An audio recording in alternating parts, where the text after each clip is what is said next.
अब आइए आपको मैं तकरीर की दुनिया में ले चलता हूँ। उसके लिए एक बहुत ही बेहतरीन खतीब शोला बयां, मुकर्रिर शोला बयां, फाजिल नौजवान जनाब हज़रत मौलाना मुफ्ती मुतीउर रहमान साहब चंपारनी, जो अभी आपके जलसे की निज़ामत फरमा रहे हैं, मैं उनसे बड़े अदब व एहतराम के साथ गुजारिश करता हूँ कि हज़रत आए और अपने नासियाना कलिमात से हम सामीन को मुस्तफ़ीज़ फरमाएँ।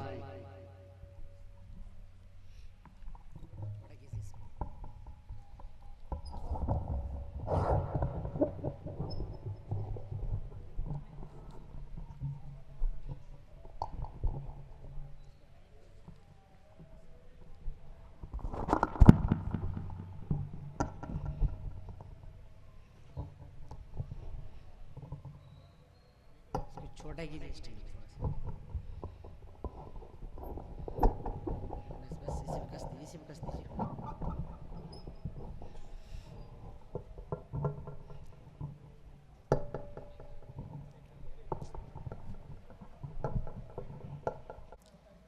क्या बोलिए, वो समझ लिया जाएगा। वबिही नस्तईन अम्मा बाद,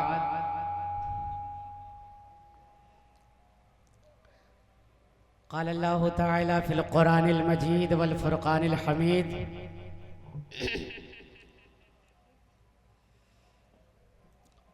वलयंसुरन्नल्लाहु मन यंसुर इन्नल्लाह लक़विय्युन अज़ीज़ इला आखिर आया। वक़ाल अन्नबी सल्लल्लाहु तआला अलैहि वसल्लम खैरुकुम मन तअल्लमल क़ुरान व अल्लमा औ कमा क़ाल अलैहि सलातु वस्सलाम। हाज़रीन किराम, बड़ी ही खूबसूरत आज की महफिल सजी रची बसी हुई है। ज़्यादा देर तक मुखिल में नहीं रहूँगा, लेकिन एक मिसरे और एक मुखड़े से मैं आपके दिल की कैफियत को मैं जांचना और समझना चाह रहा हूँ कि आप लोगों के अंदर जिंदगी किस मजबूती की है। अर्ज किया है, निगाहों को मेरी सरकार के दालान तक ले चल, निगाहों को मेरी सरकार के दालान तक ले चल, मुकद्दर फिर मुझे अयूब के मेहमान तक ले चल। आज की तारीख में कुछ अहबाब रोजे से भी होंगे, बिलखुसूस मेरी माएँ और बहनें होंगी, उनके हवाले से निगाहों को मेरी सरकार के दालान तक ले चल, मुकद्दर फिर मुझे अयूब के मेहमान तक ले चल। मेरे रोजे वहां इफ्तार करने की तमन्ना कर, मेरे रोजे वहां इफ्तार करने की तमन्ना कर। कभी तू मस्जिद नबवी के दस्तरखान तक ले चल, कभी तू मस्जिद नबवी के दस्तरखान तक ले चल। अर्ज किया है, जंजीर बोलती रही, जंजीर बोलती रही, दर बोलता रहा, जंजीर बोलती रही, दर बोलता रहा। लौटे तो महानी का घर बोलता रहा। बेशक बेशक।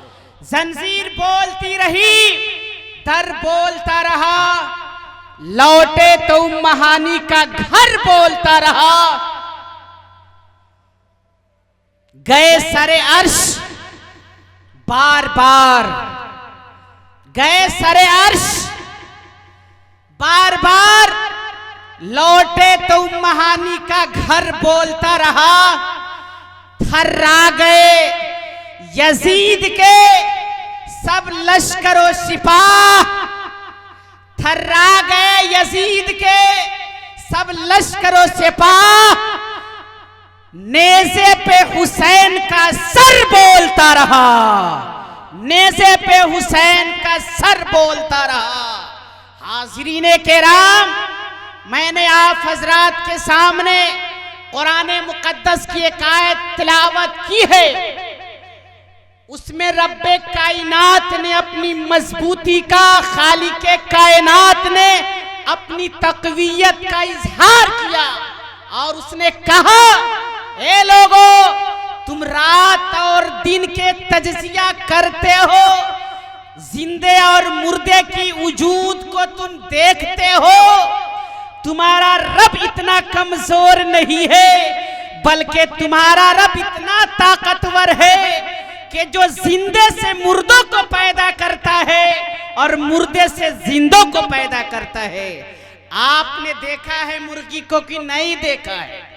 मुर्गी जिंदा शय है या मुर्दा शय है? ए लोगों, वो मुर्गी जिंदा है, लेकिन खालिके कायनात ने उसके जिस्म से मुर्दा अंडे को निकालता है और उस मुर्दे शय से चीखता हुआ, बोलता हुआ एक चूजे की पैदाइश होती है।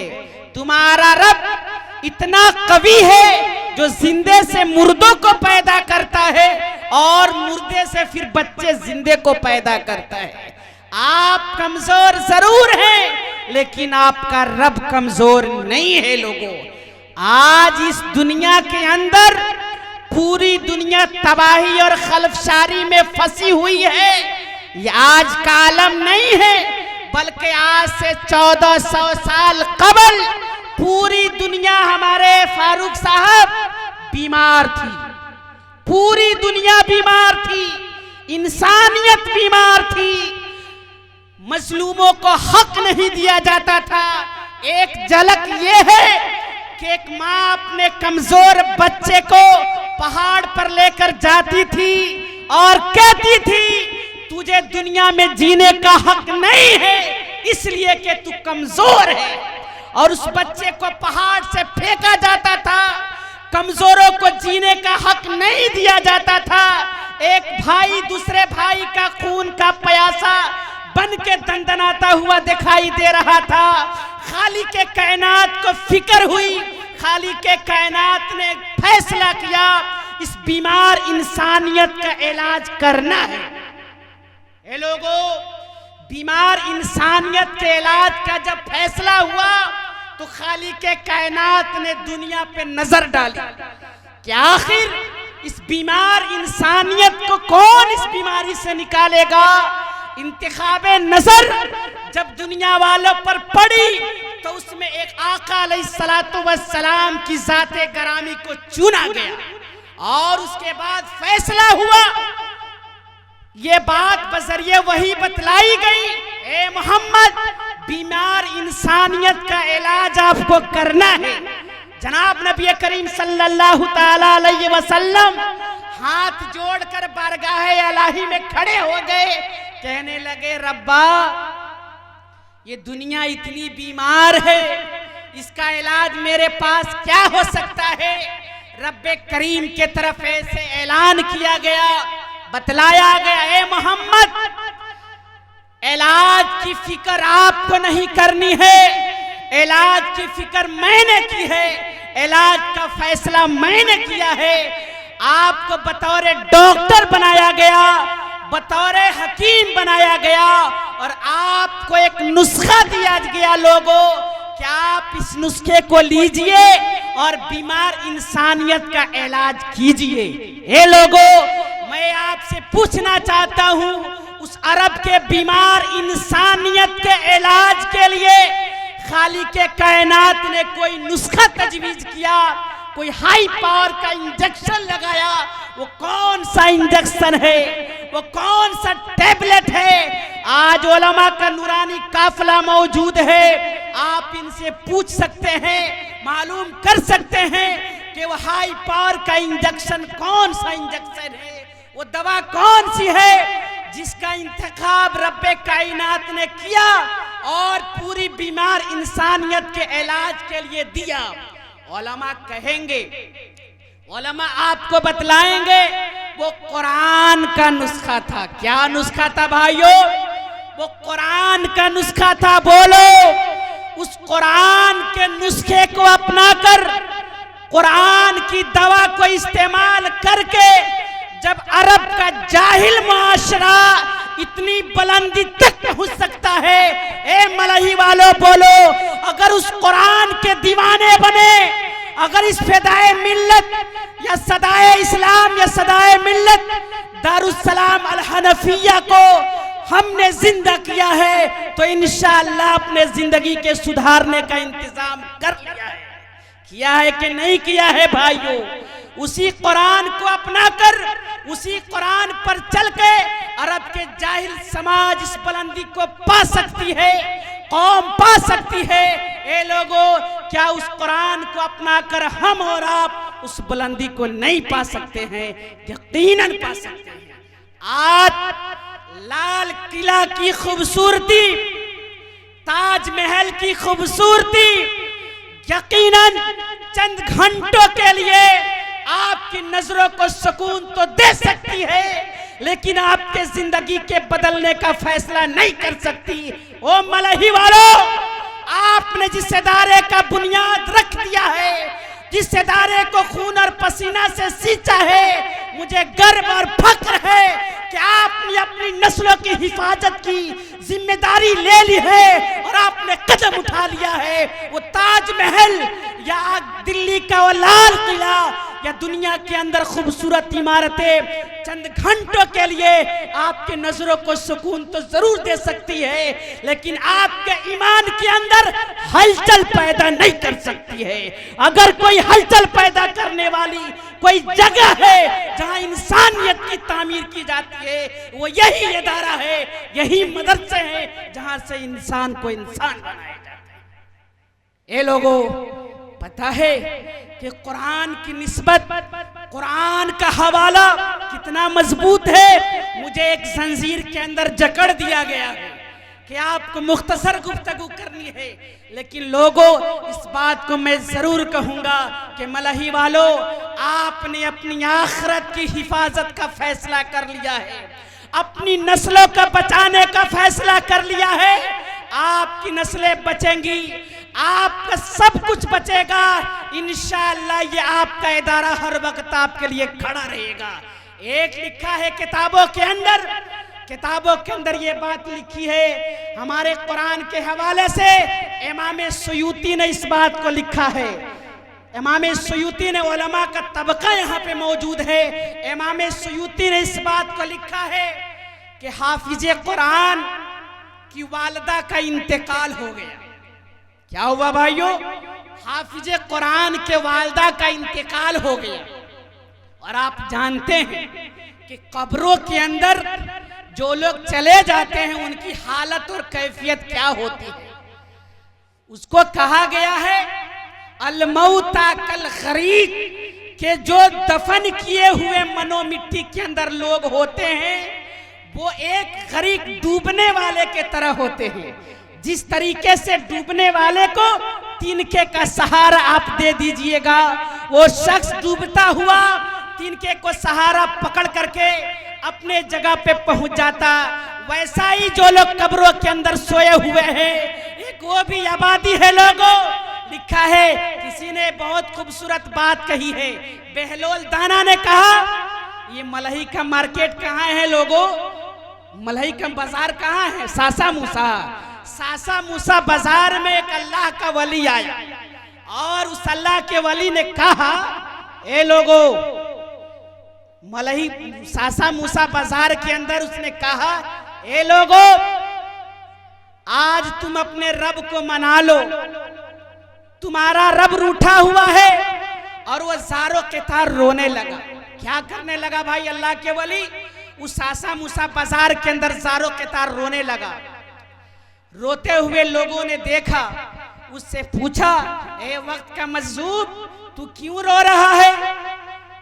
आज तू इस बाजार के अंदर रो रहा है? तो उसने कहा, दिल के डायरी में इस बात को नोट करो लोगों, दिल के डायरी में नोट करो मेरी माँ और बहनों। उस मजजूब ने कहा कि आज इस सासा मूसा बाजार में पड़े हुए लोगों का रब इनका इंतजार कर रहा है, लेकिन ये लोग अपने रब का मानने वाले नहीं हैं। आज इनका रब इनका इंतजार कर रहा है, लेकिन ये लोग अपने रब के दरबार में जाने वाले नहीं हैं। कल उसी शख्स को किसी ने कब्रिस्तान के अंदर रोते हुए देखा।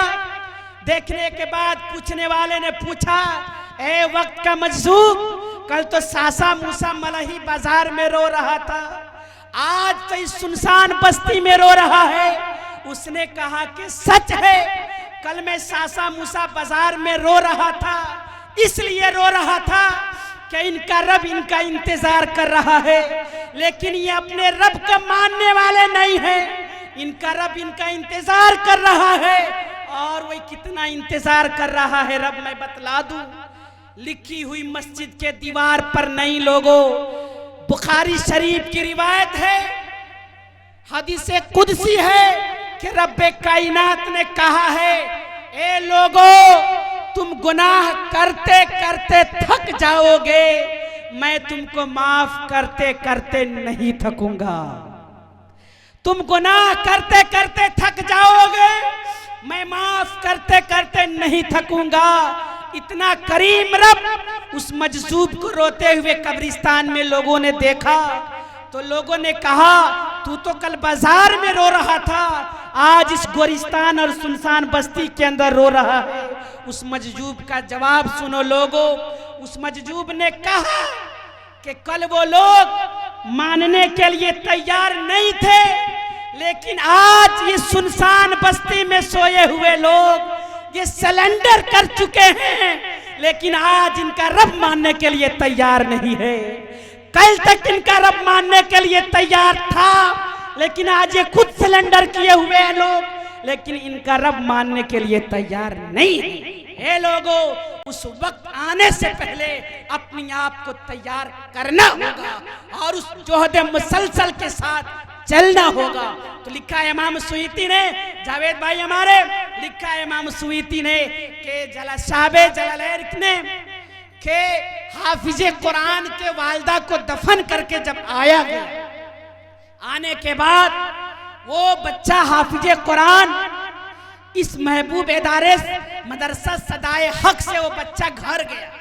घर जाने के बाद लोगों ने बतलाया कि तुम्हारी वालिदा का बेटा इंतकाल हो गया है। बच्चा सारो क़ितार रोया। उसके बाद कुरान का पढ़ना जब शुरू किया है लोगों, साहब जलालैन ने इस बात को लिखा है, इमाम सुयूती ने लिखा है, जब वो बच्चा कुरान पढ़ना शुरू किया, पढ़ता गया, कुरान पढ़ता गया, यहाँ तक कि उसके माँ के कब्र तक वो पहुँच गया। बच्चा ज़ारो क़ितार रो रहा है और कुरान को पढ़ रहा है। ये लोगों लिखा है उसने साहब सुयूती ने। उसके बाद उसके माँ ने वक्त के बुजुर्ग और वक्त के उलमा को इस ख्वाब में बतलाती है, ए लोगों, ए मुफ्तियों किराम, मेरे जो बच्चा जो मदरसे के अंदर पढ़ करके आता है, हाफिज कुरान बच्चा है, जब उसको बतला दीजिएगा कि मेरे घर का रुख जब वो करेगा मेरा बच्चा, तो कुरान जरूर पढ़ेगा, लेकिन जब मेरी मस्कन और मेरी कब्र तक वो बच्चा पहुंच जाएगा तो कुरान के पढ़ने को थोड़े देर के लिए मौकूफ कर देगा। ख्वाब में पूछा गया, बहन ये कौन सी बात कह रही हो कि आखिर वो बच्चा कुरान पढ़ने को क्यों बंद कर देगा? उस माँ ने कहा, ए लोगों, उस माँ का जवाब सुनो और रहती दुनिया तक के लिए पैगाम दिया है। उसने कहा कि जब मेरा लाल घर से कुरान पढ़ते हुए चलता है, घर से कुरान तिलावत करते हुए चलता है, उसके मुंह से एक रोशनी निकलती है, जो रोशनी मेरी कब्र के अंदर तक जाती है। जब वो बच्चा मेरे कब्र के करीब आ जाता है, मेरे मस्कन के करीब आता है, जब वो कुरान की तिलावत मुसलसल करता रहता है, उस रोशनी में इतनी ज्यादती हो जाती है कि उस रोशनी की वजह से मैं अपने बच्चे के चेहरे के दीदार में नहीं कर पाती हूँ, बच्चे के चेहरे के दीदार में नहीं कर पाती हूँ।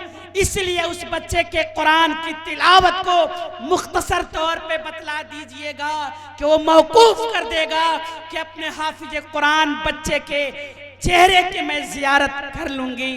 मुकद्दस है मेरी माएं, मुकद्दस है मेरी बहनें, क्या जिनके बच्चों के सरों पर दस्तारे फजीलत बांधी जाएगी। बड़े काबिल मुबारक वो कौम के दुल्हे हैं जिनके सरों पर दस्तारे फजीलत बांधी जाएगी।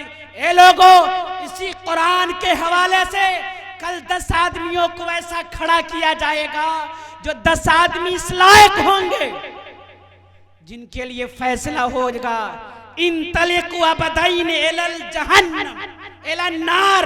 ए फरिश्तों, इन बंदों को जहन्नम रसीद कर दो। ए फरिश्तों, इन लोगों को जहन्नम में पहुंचा दो।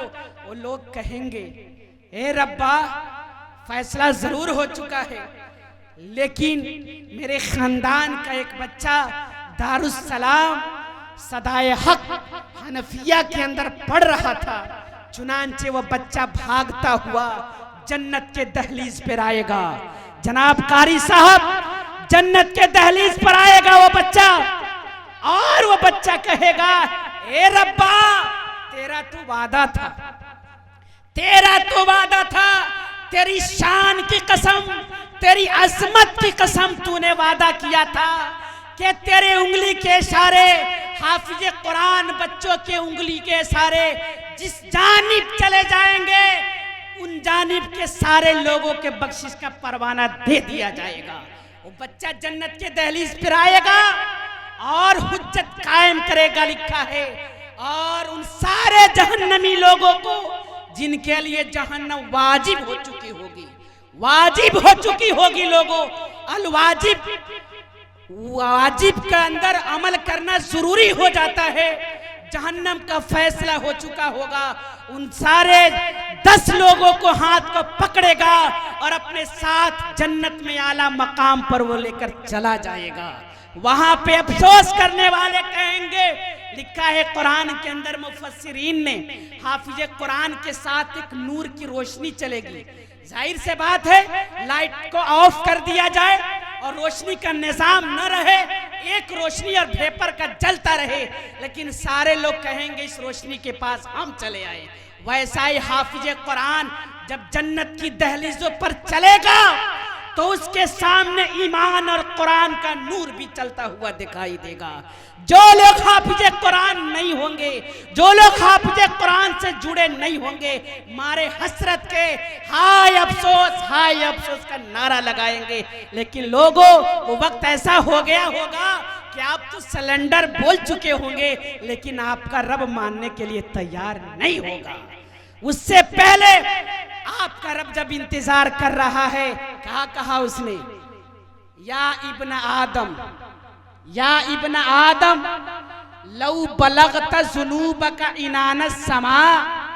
ए आदम की औलादो, ए आदम की औलादो, लौ बलगत जुनूबक, अगर तुम लोगों के खतियात, तुम लोगों के गुनाह, तुम लोगों का करप्शन और क्राइम कहां तक चला जाए, इनान समा कहा, आसमान की गर्दन तक पहुंच जाए, आसमान तक तुम्हारे काले करतूत पहुंच जाए, सुम्मस्तगफरतनी, फिर तुम मुझे एक बार इस्तगफार कर लोगे, अस्तगफिरुका ला उबाली, मैं तुमको बख्श दूंगा, मुझे परवाह तक भी नहीं होगा, मैं तुमको बख्श दूंगा, मुझे परवाह तक भी नहीं लोगा। ए लोगों, इतना महबूब रब आपका इंतजार कर रहा है, रब का बुलावा आया है, उस बुलावे पर जाना है। और मेरी खूबसूरत समात वाली माँ और बहनों, एक नुस्खा मैं आपको दे करके अलविदा हो जाऊंगा। मेरी माँ और बहनों के हवाले से ज्यादा कुछ नहीं करना है, नंबर वाइज नाम हम गिनाएंगे और कलम और कापी से दिलों के डायरी पर नोट कर लेना है। जाहिर से बात है, इस मदरसे के अंदर दाखिल होने के लिए एक जो बाबुर रहमान है या कौन बाब गेट है, इस गेट से एंट्री होगी। लेकिन आपने सुना होगा कि जन्नत के अंदर कितने दरवाजे होंगे, लेकिन कुछ लोग ऐसे होंगे जिनके लिए सारा का सारा शटर खोल दिया जाएगा, सारे दरवाजे बैक वक्त उठा लिए जाएंगे।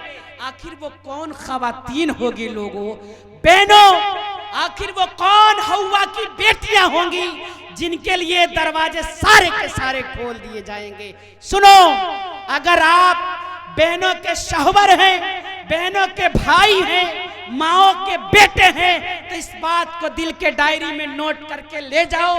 अपनी माँ से कहो कि मेरी माँ तेरे लिए जन्नत में जाने का टिकट लेकर के आए हैं, तेरे लिए जन्नत का परवाना लेकर के आए हैं, बल्कि तुम्हारे लिए जन्नत को रजिस्टर्ड करा करके आए हैं। लेकिन ज्यादा नहीं, 4 काम करने हैं। 4 काम मेरी माँ और बहनों कर लेने हैं। नंबर 1, पहला काम नोट करते जाओ। पहला काम नमाज की पाबंदी करनी है। क्या करनी है माँ और बहनों?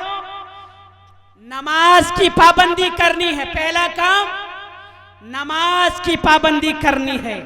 नंबर 2, रोजे की पाबंदी करनी है। मेरी माँ और बहनों, तुमको 100 सलाम। मर्द घर के अंदर आता है, खाना लाओ, पता चलता है कि आज रोजे का सिलसिला चल रहा है। मेरी माँ और बहनों, रोजे के हवाले से तुम PhD की हुई हो, अल्लाह का शुक्र है तुम रोजे में बहुत आगे हो। मर्दों को पता नहीं होता है। कारी साहब, ऐसी है कि नहीं हद सच्चाई?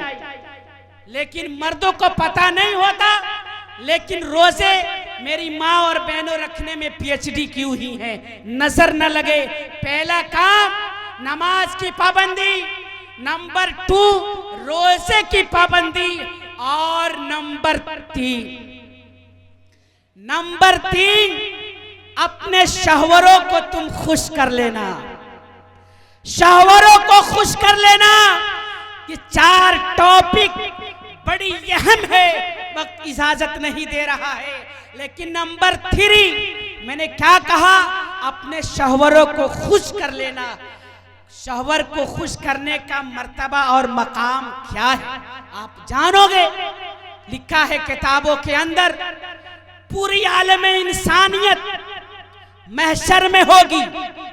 अचानक एक तजल्ली और रोशनी दिखाई देगी, पूरे इंसानियत सजदे में पड़ जाएगी। आवाज आएगी, मामला क्या है? इंसानियत कहेगी, ए रब्बा, तेरी तजल्ली है जिसकी वजह से सजदा हम लोग कर रहे हैं। रब्बे करीम की तरफ से हातिफे गैबी से आवाज आएगी, नहीं, ये मेरी तजल्ली नहीं है, बल्कि आज ये वो बहन है, वो बेटी है जो अपने कदमों को उठाकर जन्नत में जा रही है। उसकी एड़ी की ये चमक है। पूछा जाएगा कौन है वो बहन? तो वो बहन जो शौहरों को दुनिया के अंदर खुश रख लेती है। आज वो बहन जन्नत में कदम उठा करके जा रही है और के एड़ी और पैर की चमक है लोगों।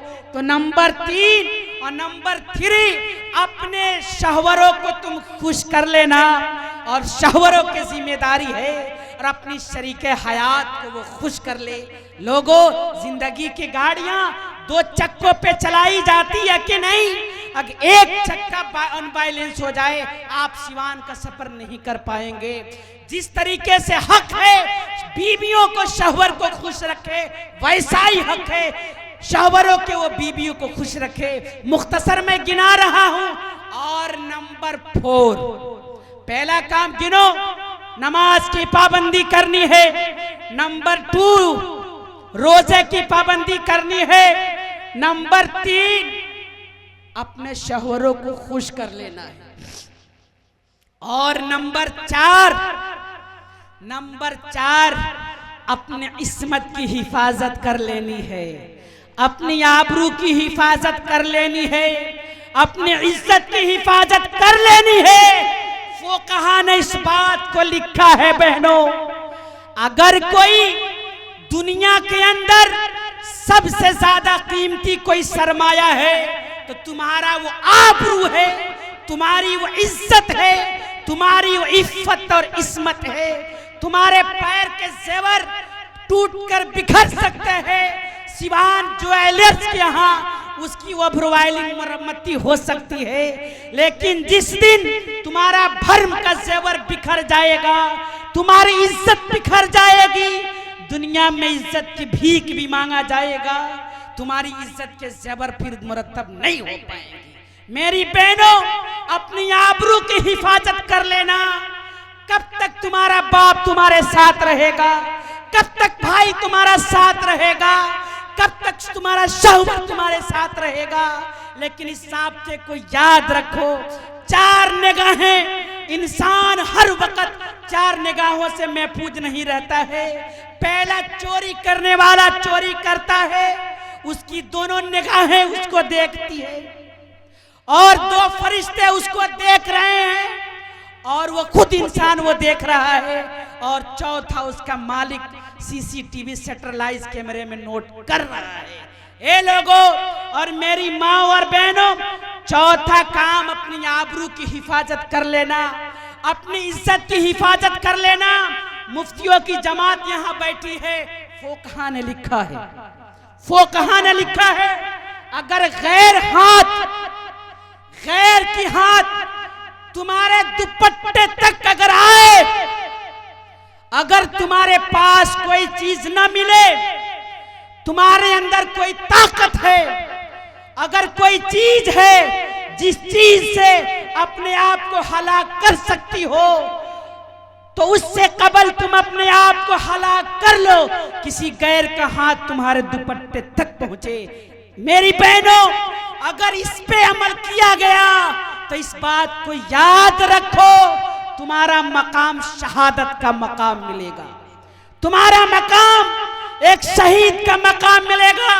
जैसे हमारी मुस्कान बहन ने गैरों का हाथ पहुंचना था, लोगों वक्त इजाजत नहीं दे रहा है, नहीं तो गुफ्तगू की जाती, इंशाअल्लाह आइंदा मुलाकात में गुफ्तगू की जाएगी। मेरा तो काम कुछ और था, लेकिन ये आप लोग की मोहब्बत। पहला काम नमाजों की पाबंदी कर लेना, नंबर 2 रोजों की पाबंदी कर लेना, नंबर 3 अपने शौहरों को खुश कर लेना, नंबर 4 अपनी इफ्फत और इस्मत की हिफाजत कर लेना।